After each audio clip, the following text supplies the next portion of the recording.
Welcome to my YouTube channel. Terima kasih. Nama saya Leo. Saya akan coba sharing bagaimana kita mempersiapkan anesthesia workstation. Sebenarnya segala tindakan anestesi yang akan kita lakukan kembali lagi pada basicnya. Kita harus bisa mempersiapkan dengan baik.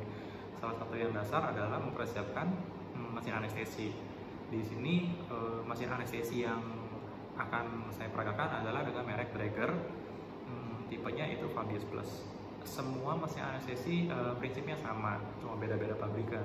Jadi sebenarnya kembali lagi bagaimana kita baca user manualnya, di mana tombol on off-nya, bagaimana kita melakukan pengecekannya. Karena semakin ini anesthesia workstation itu semakin canggih, bisa self test sendiri kayak zaman dulu. Oke, kita langsung cek bagaimana kita mengoperasikan anesthesia workstation dan mempersiapkannya.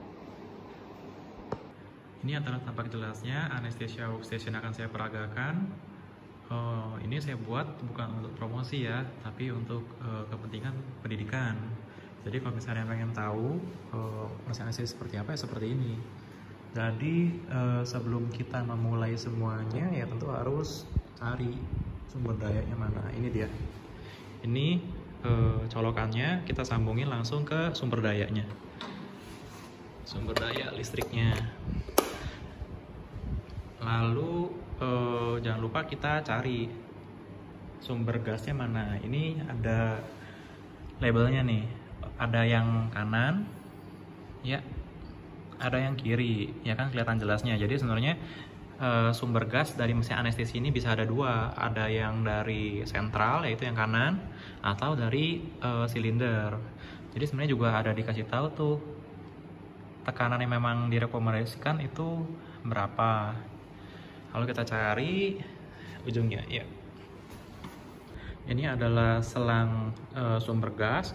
Kalau misalnya teman-teman lihat, sebenarnya kan ini beda-beda ya. Ada yang warna biru, ada yang warna putih, ada yang putih dengan corak garis hitam. Nah, ini sebenarnya untuk membantu kita agar tidak salah dalam colok sumber gasnya. Lalu kalau teman-teman lihat juga, ini ada safety systemnya. Nah, ujung-ujungnya itu sesuai dengan colokannya. Walaupun dua nih, yang warna biru sama yang warna putih. Ya, lihat ya.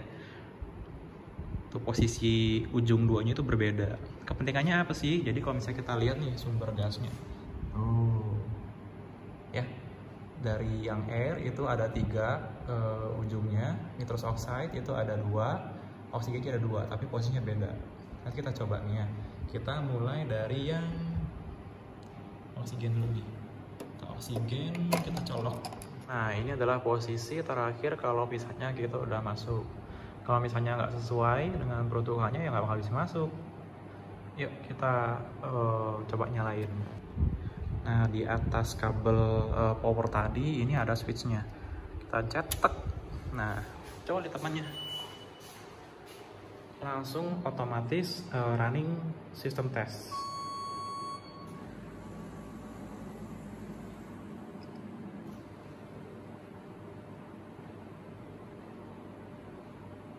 Nah, keluar nih. Yang tadi udah dilakukan secara mandiri adalah run system test. Lalu ada beberapa tes yang bisa kita lakukan. Pertama, yaitu bisa lakukan calibrate flow sensor. Kita coba cetek nih. Push. Close all fresh gas control valves. Kita lihat. Nah, ini semuanya udah dalam keadaan tertutup. Terus cabut expiratory hose dari breathing system. Nah, kita lihat sini breathing system, expiratory hose-nya kita cabut. Ya, udah cabut. Lalu start flow sensor calibration, press rotary knob. Rotary knob yang ini. Flow calibration in progress. Ya, tunggu ya.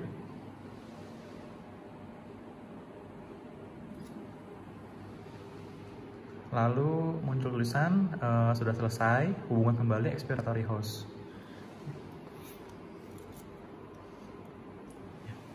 Lalu kita bisa mengkalibrasi kadar oksigen sensor maksudnya ya. Klik, cabut O2 sensor dan paparkan terhadap udara ruangan selama 2 menit. Ini nih O2 sensor, cabut, paparkan selama 2 menit.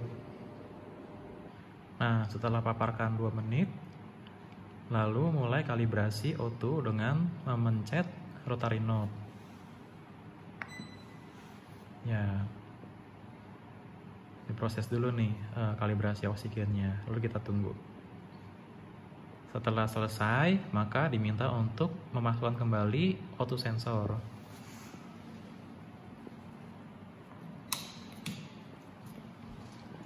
Nah, lanjut ke tes compliance dan kebocoran dari mesin dan sirkuit ini.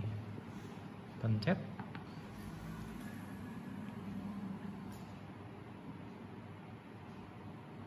Nah, tutup semua fresh gas control valve. Kita udah tutup semua dari tadi ya.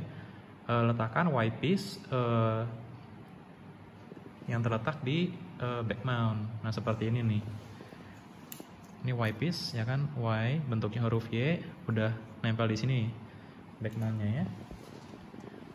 Lalu switch APL valve jadi manual dan set pressure-nya menjadi sampai 40 dan 50. Nah, ini adalah APL, ini kan 40 sampai 50. Jadi kalau misalnya ada klik 40, geser dikit aja lagi dikit. Lalu pencet flush button oksigen. Lalu buat sampai tekanannya 15 sampai 30. PAW barnya ini sampai 15 sampai 30. Nah, lokasinya di sini. Oke.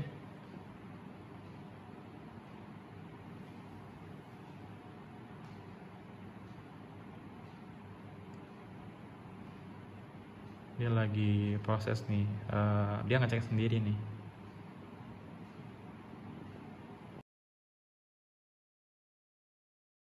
Kita juga harus mengecek ketersediaan zat volatil pada mesin ini. Di mesin ini kita udah terpasang vaporizer isofluran sama sevofluran. Nih, lalu kita bisa lihat masih ada atau tidak dari tabung yang ini. Untuk ISO masih kurang lebih setengah, sevo ini masih cukup banyak ya. Lalu setelah kita lihat zat volatilnya, kita lihat ini CO2 absorbent. Nah, CO2 absorbent ini kita harus selalu ingat kapan terakhir kali kita ganti.